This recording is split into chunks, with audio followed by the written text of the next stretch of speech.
It's a pleasure for me being here. It's the last show for this presentation at least. I will be on time, I promise. So, who is Langzauner? I would like to give a short introduction who we are. I think lots of people know us if we talk about press machinery. We work with pressure and temperature, and what we do is we develop and build innovative machines to help our customers to produce efficiently lightweight components. And if we talk about lightweight components, it's most likely composites for the interiors, but also for the exteriors, parts of an engine or whatever needed. We are located in Upper Austria, quite close to Passau on the Austrian side. And Langzauner was established already nearly 100 years ago.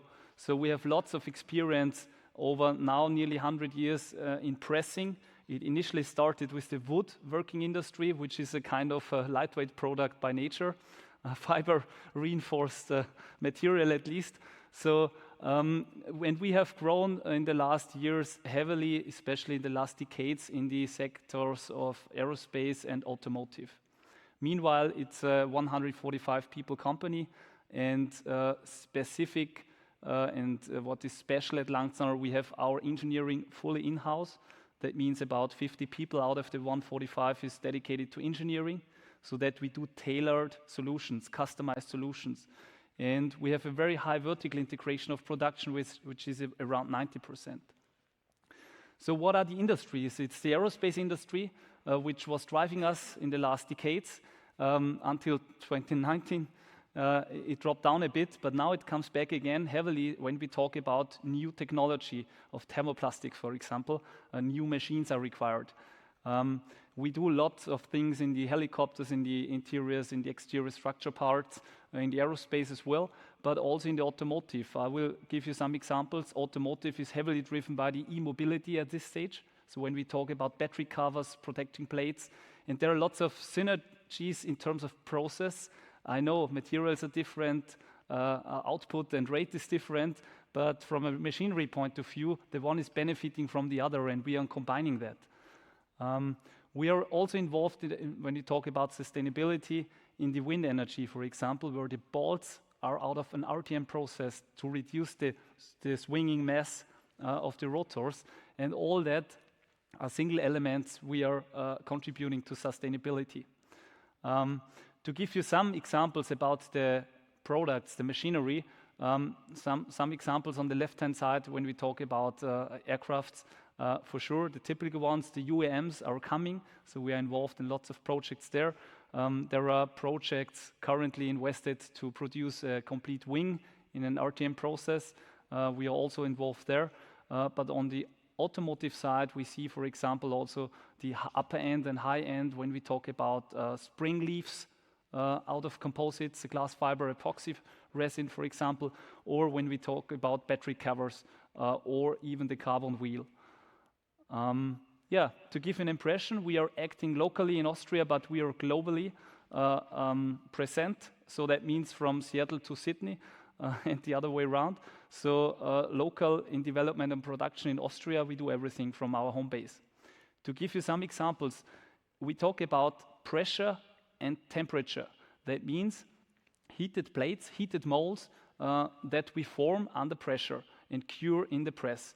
That means we are starting with a laboratory equipment, for example, to do an R&D testing on a sample base. It scales up to really big presses, about 12,000 tons, 10 by 4 meters, for example, press plate in size, with automation. And automation is the key, I think, in the last years, which is also very attractive for the aerospace industry when we talk about high variance and lots of different parts. We have to change over the mold very often. If we compare to an automotive, it's most likely the same part doing a high rate, high output. But in the aerospace industry, it's very important to change over the mold and the dies very quickly, being very efficient, not waiting for heating up and cooling down due to safety reasons or whatever. And this brings us to solutions that I will show you later on the page. It brings us also to the involvement of doing all the R&D activities with the OEMs, the tier 1s and tier 2 and whatever, globally, being with our equipment present, especially when we talk about thermoplastics, being capable to co-consolidate in the pressing and to functionalize an organo sheet with an injection process, for example.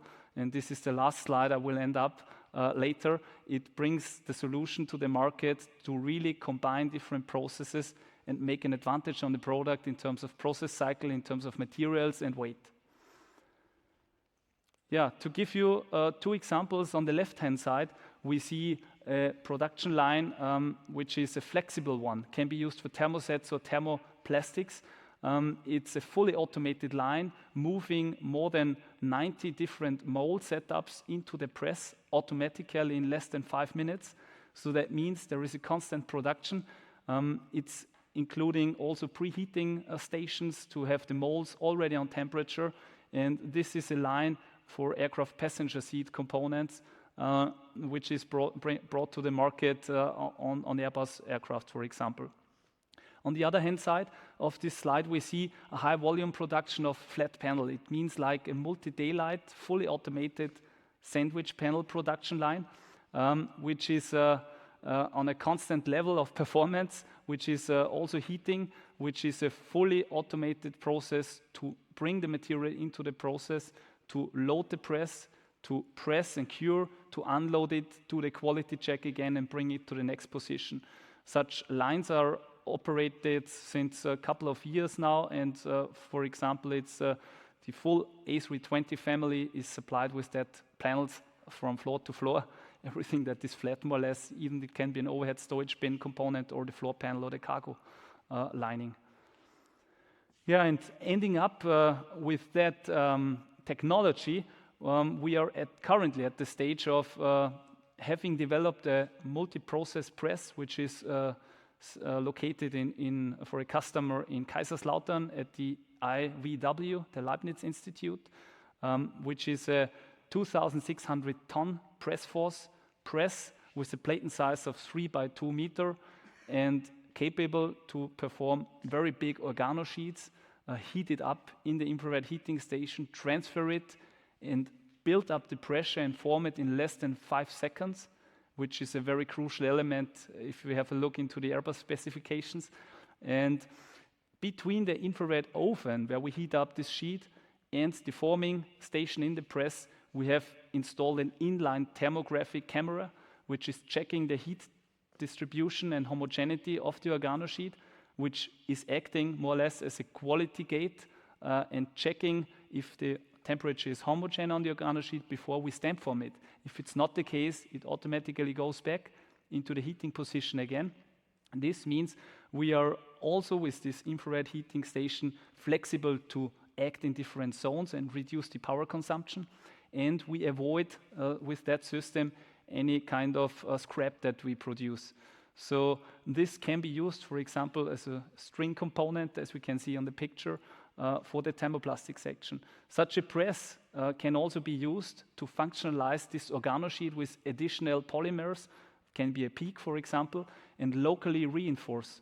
We see on this picture an injection unit from the company Engel that we fully integrated next to the press. And there we are able to have a one-shot cycle and inject the ribs or local reinforcements to this organo sheet and reduce the overall weight. It can be also used as a kind of co-consolidation process to have an inlay, which is also infrared heated, and to more or less weld under pressure in the press then again. This process is also very interesting if we look into the automotive industry.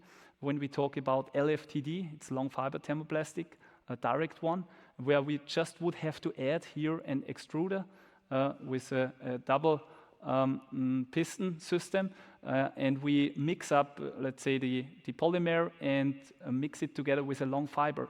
And then we would have a stack that we can stack outside with a robot, put it into the press and also inject it on the side with some polymer.